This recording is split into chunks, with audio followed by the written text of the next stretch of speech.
Bonjour Alain Bauer. Bonjour. Alain Bauer, professeur du Conservatoire national des arts et métiers. Alain Bauer, au commencement était la guerre, édition Fayard. Alain Bauer, d'où vient la guerre en Ukraine? Eh bien, elle vient de loin. Elle vient de loin parce que depuis toujours, comme le disait très bien Zbigniew Brzezinski, le grand géostratège américain, à la fois génie et architecte du chaos, apprenti sorcier, et du conflit afghan et probablement du conflit ukrainien. L'Ukraine et la Russie ensemble sont un empire, séparés ce ne sont que deux pays. Et du contrôle de l'Ukraine, de ses ressources, de son espace vital, comme aurait pu dire un autre dictateur dans un autre temps, eh bien l'équilibre de l'Europe se joue. Et donc le conflit ukrainien, ce pays qui a été dépendant, indépendant, occupé, libéré, relativement réoccupé, neutralisé, et qui aujourd'hui aspire à une nouvelle indépendance, est un enjeu naturel entre l'Ouest et l'Est. C'est la zone frontière, la zone tampon, l'espace européen qui pourrait être celui de l'Afghanistan dans l'espace centre-asiatique, c'est-à-dire l'endroit où deux empires ne peuvent pas avoir une frontière commune car ce serait la guerre.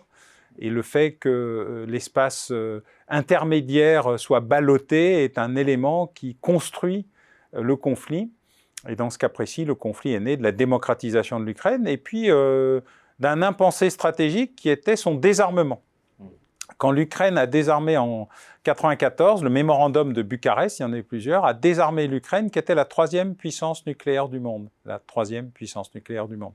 Elle avait plusieurs milliers d'armes nucléaires basées par les soviétiques qu'elle a rendues en échange de sa souveraineté totale, absolue et garantie par la Russie, qui a un peu oublié, les États-Unis et la Grande-Bretagne, qui n'ont rien fait en 2014 quand la question de la souveraineté ukrainienne a été mise à bas par l'intervention russe en Crimée et la pseudo-intervention russe dans le Donbass. Donc cette guerre vient de loin, elle n'a pas commencé il y a 1 an, mais il y a 9 ans, et elle est partie pour durer. J'ai envie de dire qu'elle a... Parce que votre ouvrage est un objet éditorial non identifié, hein, c'est clair, c'est absolument fascinant, voilà, c'est fascinant. J'ai envie de dire qu'elle vient d'encore plus loin, elle vient de plus de 20 ans, c'est-à-dire qu'elle vient de la guerre en ex-Yougoslavie avec un OTAN... prendre une formule. Alors, c'est responsable mais pas coupable. C'est pas la guerre en Ukraine qui vient de là, c'est le changement de posture des Russes. En fait, les Russes, Gorbatchev notamment, et même Poutine, qui était l'homme de l'Occident à Moscou, c'était l'homme de l'ouverture, du dialogue, de l'apaisement, hein, il a changé dans le temps. En fait, jusqu'à la crise yougoslave, l'intermédiaire entre la chute du mur de Berlin et la crise yougoslave, c'est une période de coopération, de dialogue, de désarmement, d'idées d'une grande neutralisation de l'Europe, comme le proposait François Mitterrand ou le ministre allemand Genscher, neutralité de l'Allemagne réunifiée. On allait s'entendre, on allait dialoguer, on allait créer une grande Eurasie. Alors, c'est pas la même à Moscou qu'à Berlin, mais chacun s'entendait sur cette idée d'un monde, une sorte de giga Erasmus, de bisounours heureux, où il n'y avait plus d'amis, plus d'ennemis, plus d'alliés, plus d'adversaires. L'histoire était finie. Juste des consommateurs et des fournisseurs qui allaient se rencontrer, visiter, et tout le monde allait vivre heureux pendant très longtemps. C'est un joli conte de fées. Et puis, au moment où le conflit yougoslave a lieu, il se trouve que le Premier ministre de l'époque, Primakov, qui est né à Kiev, en Ukraine, et qui est très sensible aux questions russo-américaines, dit qu'est-ce que vous allez faire? Il faut qu'on trouve une solution. Voilà. Et il prend l'avion pour New York pour proposer un plan de paix. Et pendant son voyage, l'OTAN décide d'intervenir et commence 80 jours, 79 jours, je crois, de bombardement de la Serbie. Primakov fait demi-tour, rentre à Moscou et dit « Voilà, tout est fini. Tout est fini. » Car les Russes, pendant longtemps, ont pensé qu'ils étaient les méchants, les Russes soviétiques, et que nous étions les gentils.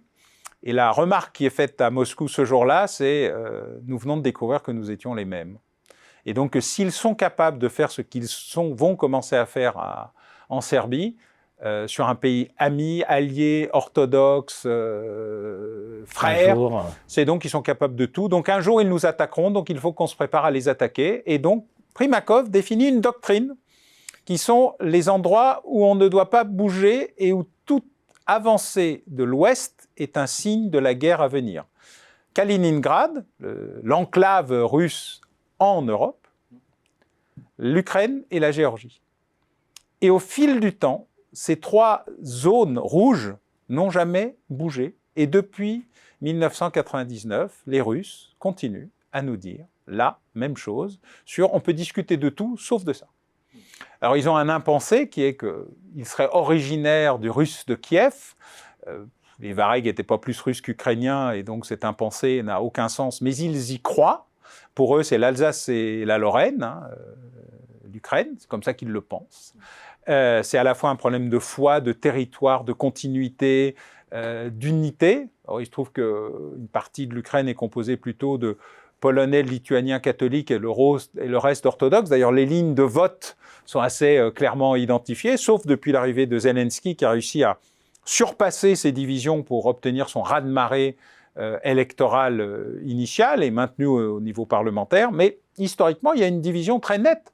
Il y a 2 Ukraines et les Russes ont cru à l'existence de ces deux Ukraines. C'est leur impensé à eux. Et effectivement, en 1999, il y a eu une rupture. Elle s'est affirmée peu à peu. Elle s'est agrandie, elle s'est affirmée, elle s'est déployée jusqu'à la conférence de Munich où Vladimir Poutine vient dire « Bon, écoutez les gars, on voudrait vous dire que ça ne va pas bien se passer du tout ».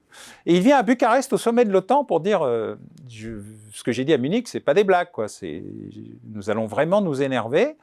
Et il y a un débat à Munich, à la conférence de l'OTAN, sur est-ce qu'on dit ou pas que l'Ukraine et la Géorgie vont pouvoir rejoindre l'Alliance. Et on fait la pire des choses. On le dit sans le dire tout en le disant. Et on dit, bon d'accord, ils vont venir, mais pas tout de suite. Et pour les Russes, c'est une déclaration de guerre, de leur point de vue.